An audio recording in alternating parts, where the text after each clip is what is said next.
সামনেই 25শে বৈশাখ, তাই ভাবলাম শেয়ার করি ঠাকুর বাড়ির দুটি বিখ্যাত মাছের রেসিপি, কাতলা মাছের রেসিপি। হ্যালো নমস্কার, ইটস বাই মধুলিকায় আপনাদের সকলকে স্বাগত। প্রথম রেসিপি কাতলা মাছের মৌলি, প্রজ্ঞা সুন্দরী দেবীর নিরামিষ এবং আমিষ আহার বই থেকে নেওয়া। উনি ঠিক যেরকম ভাবে বলেছেন আমি সেইভাবেই করছি। এই রান্নাটিতে কিন্তু গরম মশলার ব্যবহার নেই, সুতরাং আমিও গরম মশলা ব্যবহার করছি না। খালি তেজপাতা লেখা ছিল না, আমি একটা তেজপাতা কিন্তু অ্যাড করেছি। বাকি সম্পূর্ণভাবে যেভাবে বলা আছে বইতে সেভাবেই করছি। আমি প্রথমেই কাতলা মাছ নিয়ে নিয়েছি। আমি এখানে 400 গ্রাম কাতলা মাছ নিয়ে নিয়েছি। 1 চা চামচ নুন দিয়ে ভালো করে মেখে নিতে হবে। অ্যাটলিস্ট 15 মিনিট ম্যারিনেট করে রেখে দিতে হবে। আপনারা চাইলে রান্নাটা কিন্তু রুই মাছ দিয়েও করতে পারেন। দুটো মাঝারি সাইজের পেঁয়াজ কুচিয়ে নিতে হবে। আমার কাছে মাঝারি সাইজের ছিল না, সুতরাং আমি একটা বড় আর একটা ছোট পেঁয়াজ নিয়েছি। আর 2 কোয়া রসুন একদম মিহি করে কুচিয়ে নিতে হবে। এই রান্নায় কিন্তু রসুন বাটা ইউজ করা হয়নি, পেঁয়াজ এবং রসুন দুটোই কুচিয়ে দেওয়া হয়েছে, সুতরাং আমিও কুচিয়ে দিলাম। রান্নাটা এবার শুরু করা যাক। আমি রান্নাটা কড়াইতে করছি।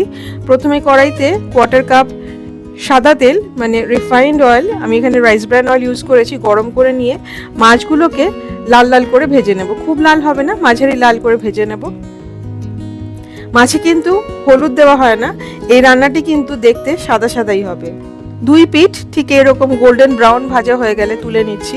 মাছটাকে খুব কড়া করে ভাজবেন না, তাহলে কিন্তু টেস্ট অত ভালো আসে না। বাকি তেলের মধ্যে দিয়ে দিলাম ঘি, 1 চা চামচ ঘি। ঘিতেই কিন্তু মাছটা ভাজতে বলা হয়েছিল, আমি কিন্তু ঘি দিয়ে ভাজিনি, কারণ ঘিতে ভাজলে কিন্তু অনেকটা ঘি লাগবে, যেটা আমি চাইনি। সাদা তেলে 1/2 চা চামচ ঘি দিয়ে দেবো আদা বাটা আর কাঁচা লঙ্কা। কাঁচা লঙ্কা একটাই দিচ্ছি, আমি চিড়ে দিয়ে দিচ্ছি। এরকম ভাবে ভেজে নিতে হবে, খুব সুন্দর একটা গন্ধ বেরোবে ঘিতে, কাঁচা লঙ্কা আর আদা বাটার।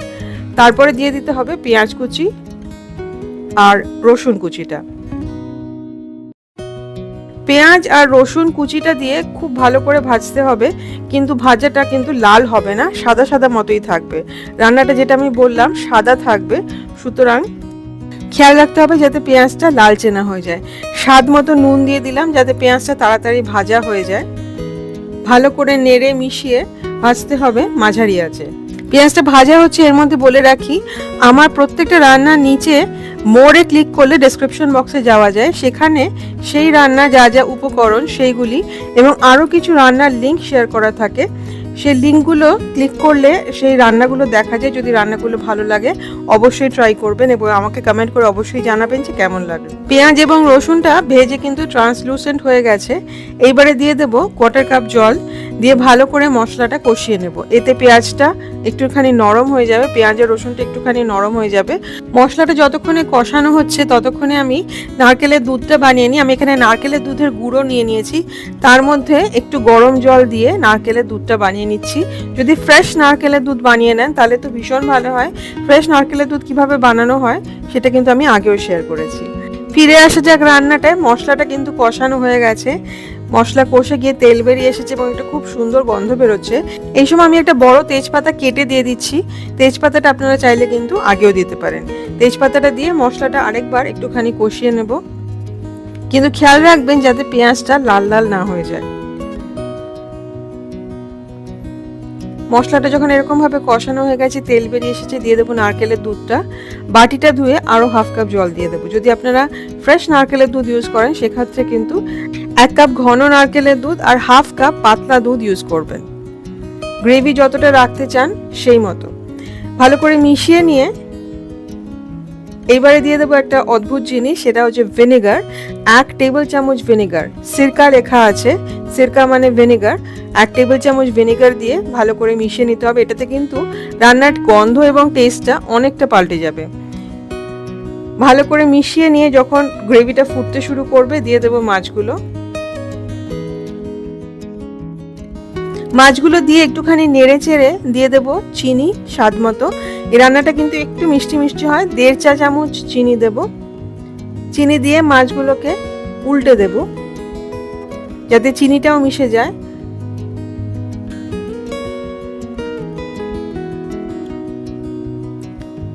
এইবারে ঢাকা দিয়ে রান্না করব একদম লো ফ্লেমে 5 থেকে 7 মিনিট। 5 থেকে 7 মিনিট রান্না করার পরে মাছগুলো কিন্তু একদম সিদ্ধ হয়ে গেছে এবং এটা খুব সুন্দর গন্ধ বেরোচ্ছে।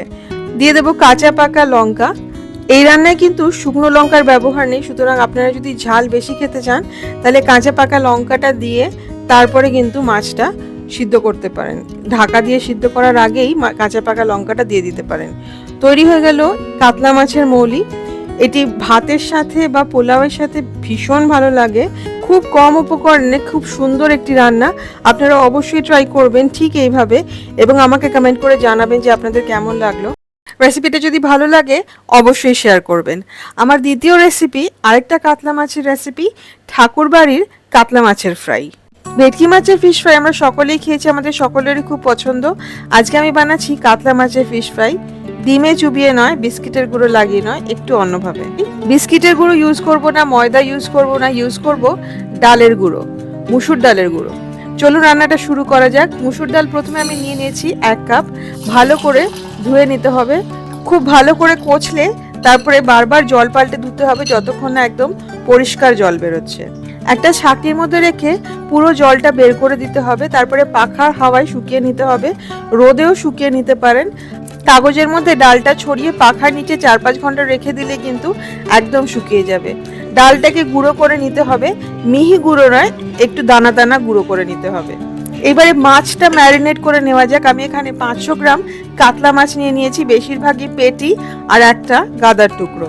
মাছটাকে ম্যারিনেট করার জন্য প্রথমে নিয়ে নেব রসুন বাটা 1 চা চামচ, আদা বাটা 1/2 চা চামচ, কাঁচা লঙ্কা বাটা 1 টেবিল চামচ, নুন স্বাদ মতো, আমি এখানে 1 চা চামচ নুন দিয়েছি, লাল লঙ্কা গুঁড়ো মানে শুকনো লঙ্কার গুঁড়ো 1 চা চামচ, আর দই 3 টেবিল স্পুন। দইটা কিন্তু জলটা ঝরিয়ে নিতে হবে, ভালো করে মিশিয়ে নিতে হবে একসাথে সমস্ত কিছু।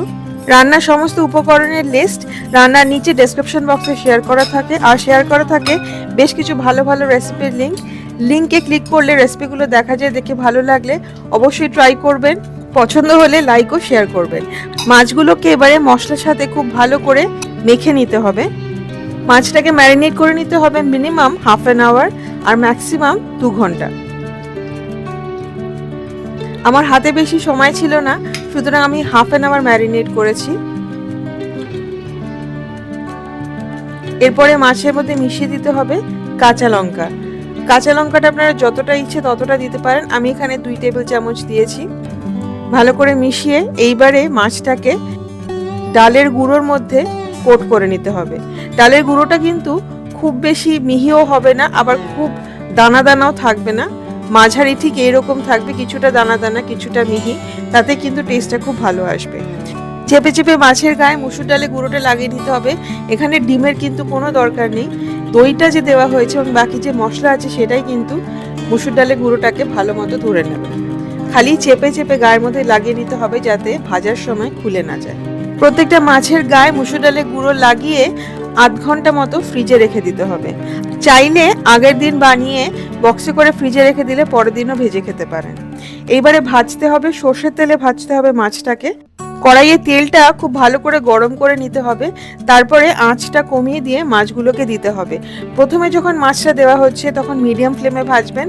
4 থেকে 5 মিনিট বাদে উল্টে দিয়ে মাছটাকে মিডিয়াম ফ্লেমেই 3 থেকে 4 মিনিট ভেজে নিতে হবে।